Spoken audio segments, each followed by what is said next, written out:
Assalamualaikum warahmatullahi wabarakatuh. Apa kabar saudara muslim dan muslimah?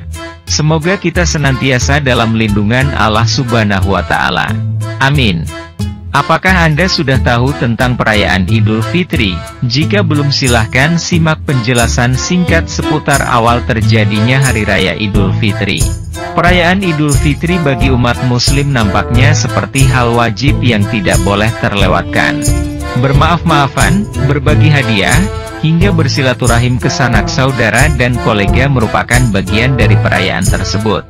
Namun tahukah kita bahwa sesungguhnya perayaan Idul Fitri yang kita kenal saat ini memiliki sejarah panjang yang menyertainya?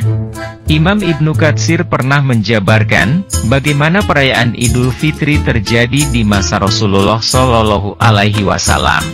Dalam sebuah riwayat hadis sahih, Rasulullah pernah merayakan hari pertama Hari Raya Idul Fitri dalam kondisi letih.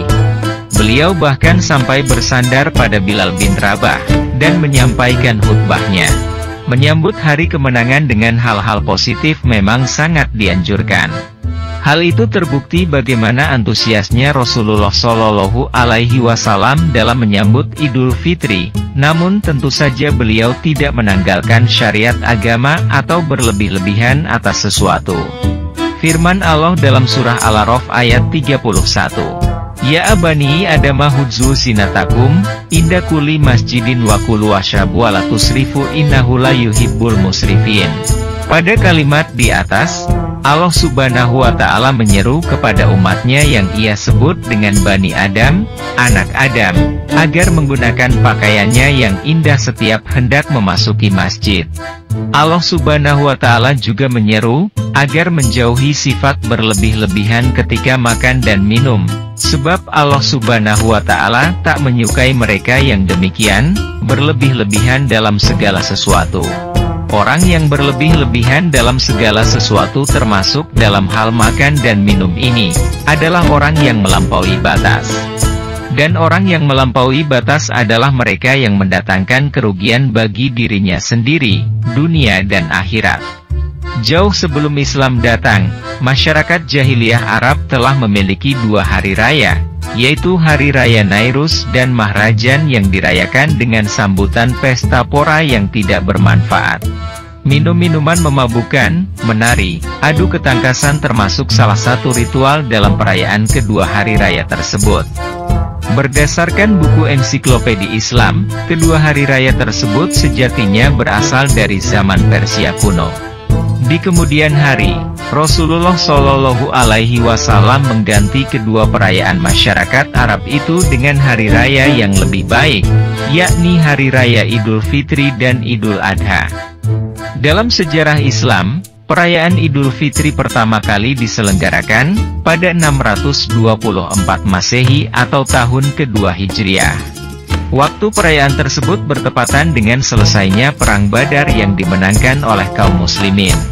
Perang yang terjadi pada bulan Ramadan itu, dengan jumlah pasukan di sisi umat muslim yang jauh lebih sedikit dibanding kaum kafir, nyatanya diganjar Allah Subhanahu wa Ta'ala dengan perayaan yang luar biasa indah dan barokah, Idul Fitri.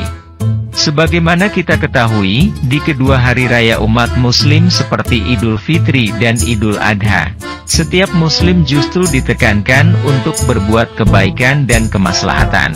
Menjelang perayaan Idul Fitri saja, umat Islam diwajibkan menunaikan zakat untuk dibagikan kepada para mustahik, orang-orang penerima zakat.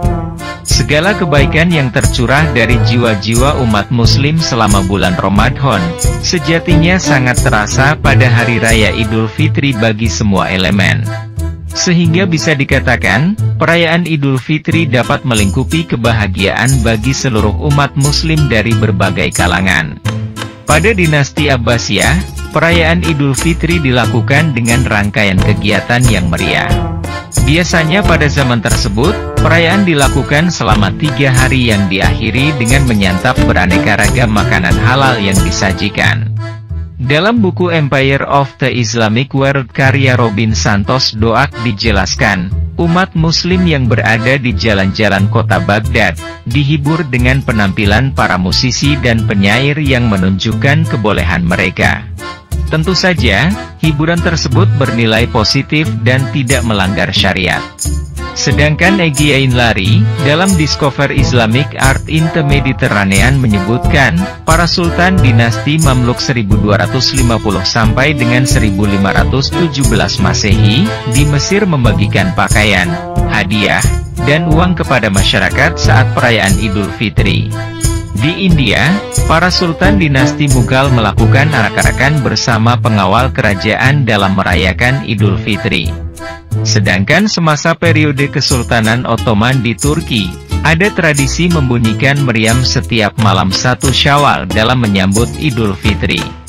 Meriam ditembakkan ke udara untuk menandai berakhirnya Hari Raya Idul Fitri. Di Indonesia, tradisi halal bihalal identik dengan perayaan Idul Fitri bagi warga Muslim Indonesia. Dalam buku Al-Masalik wal Mamalik karya Ibnu Hordabdi dijelaskan, mayoritas watak masyarakat yang hidup sepanjang garis khatulistiwa merupakan orang-orang yang terbuka dan egaliter. Sikap tersebut pun identik dengan masyarakat Indonesia. Sikap terbuka dalam tradisi halal bihalal yang dilakukan umat muslim tak jarang juga dilakukan oleh umat non-muslim. Tak sedikit dari umat non-muslim yang ikut, nimbrung, bersilaturahim dan melakukan halal bihalal saat Idul Fitri tiba. Di sisi lain, budaya lokal dalam melaksanakan tradisi Idul Fitri juga banyak yang dijadikan tradisi umat muslim Indonesia secara nasional. Tengoklah bagaimana masyarakat Jawa diperkenalkan istilah Lebaran Ketupat oleh Sunan Kalijaga. Lebaran Ketupat merupakan tradisi yang ikut menyemarakan perayaan Idul Fitri masyarakat Jawa ketika itu. Sunan Kalijaga mengajarkan masyarakat Jawa untuk membuat makanan dengan bahan utama beras yang dibungkus dengan anyaman daun kelapa. Anyaman daun ketika itu identik dengan ciri khas budaya dan seni masyarakat Jawa. Sehingga bukan hal sulit bagi masyarakat Jawa ketika itu mengikuti apa yang diajarkan Sunan Kalijaga. Secara filosofis pun, Lebaran Ketupat juga memiliki makna yang mendalam. Kata ketupat yang berasal dari kata pupat dalam bahasa Jawa berarti mengakui kesalahan. Sehingga dalam Lebaran Ketupat pun dikenal dengan istilah sungkeman, memohon maaf dari orang yang lebih muda kepada yang lebih tua sebagai bentuk penghormatan. Itu saja sekilas awal terjadinya Hari Raya Idul Fitri. Semoga bermanfaat dan Assalamualaikum warahmatullahi wabarakatuh.